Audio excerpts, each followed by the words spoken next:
Let's do an exercise.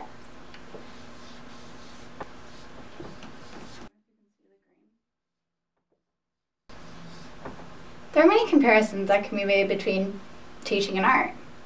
Both mean different things to different people, and the values of both are kind of open to interpretation. Especially true is the assertion that styles of art and teaching have seen quite a bit of change throughout the years.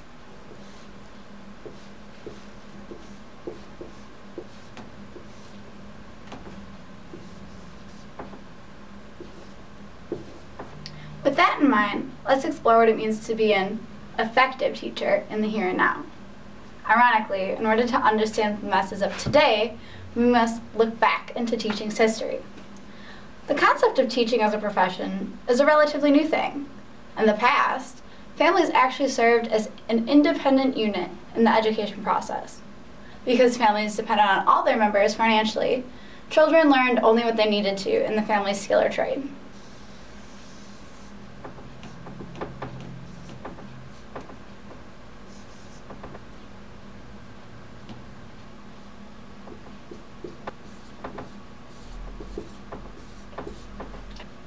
The result was that professions were being taught and passed down, and you'd end up with generations after generations of sheep herders.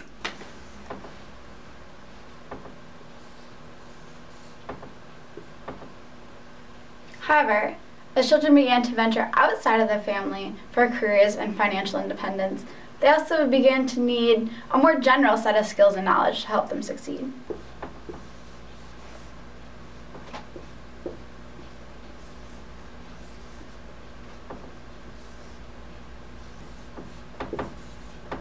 And hence, public education was born. Public schools were founded because the child's achievement was no longer just a concern of the family, but rather the entire community whom the child's successes or failures would fall back on.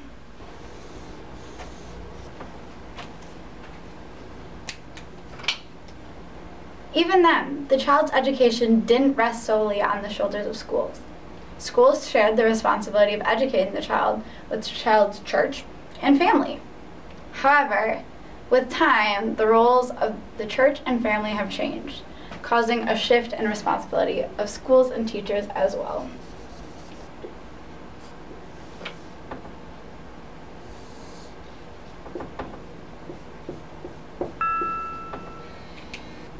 Schools and their teachers began to do much more than just teach content. They began to fulfill less obvious, but yet equally necessary functions.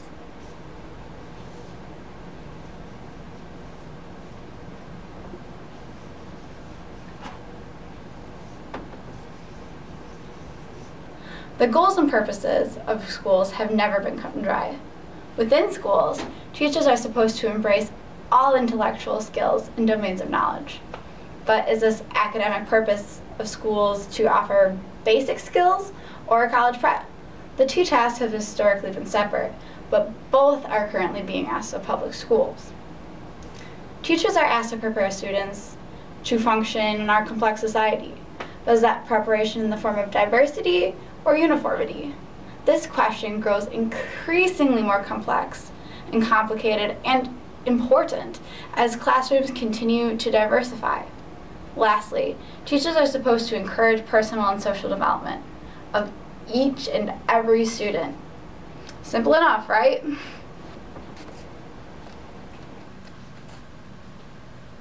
Well, to further compound how intimidating that sounded, you must achieve it all within a flawed system. Though there are a slew of differences that make each district, school, and classroom unique, some differences are major and affect education quality and fairness.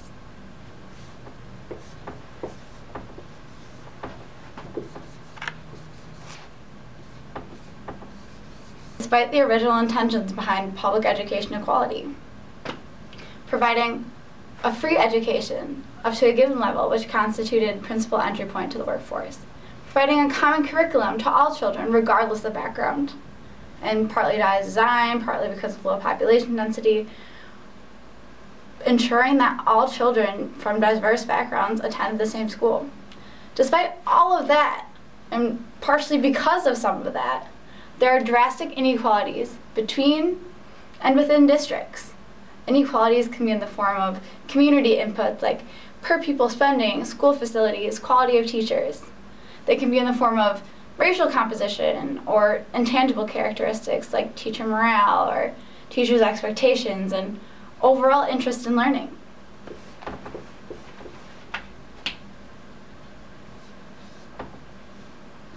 Overwhelming as that sounds, as a teacher, I, must focus on only what we can control. We are the sole influence of the academic, moral, social, and personal learning that takes place within our classrooms. You can use the student's education as an instrument of social and political reform by producing individuals equipped with desires and abilities to transform it. Teachers can change society if they teach their students how to cope with economic, political, social, and educational problems intelligently. An additional agent in the reform of schools is the education of teachers.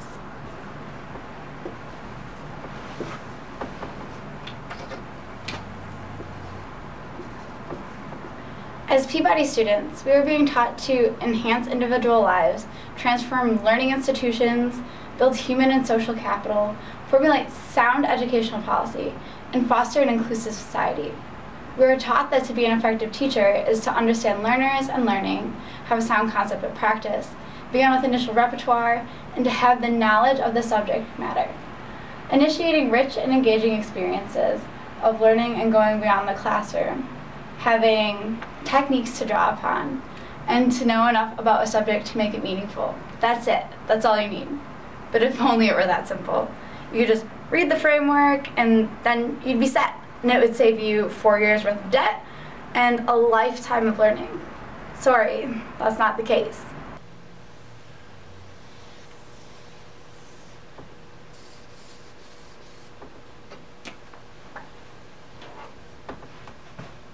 Some things can't be learned in a teacher's program, and you have to learn them for yourself. With that being the case, here's what it means through the eyes of real-world experts and not just in textbooks. The conceptual framework is the pure and lofty ideal you're continually working towards. However, there's an additional element that is equally important. The human element means sometimes breaking the teacher face. It means sometimes you're going to be focused on things other than the subject matter, and that's okay.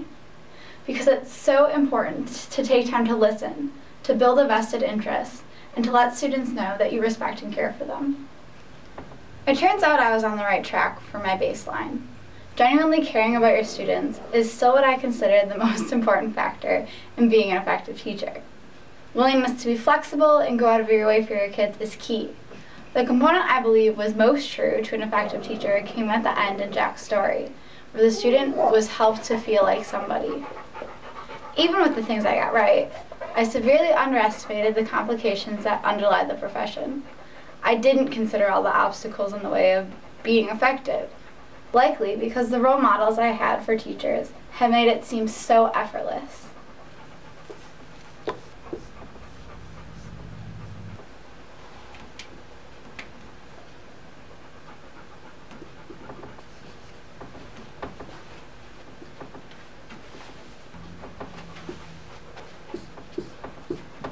Thank you to the teacher who got my crabby attitude through statistics. Thank you to the teacher who truly listened. Thank you to the teacher who helped me put things in perspective. Thank you to the teacher that helped me find my passion. Thank you to the teacher who believed in me more than I believed in myself. Thank you to the teachers who took time out of their life to write me letters of recommendation to my slim chance college. Thank you to the teachers whose interest continues in me to this day. Thank you for your time, and thank you, McDam.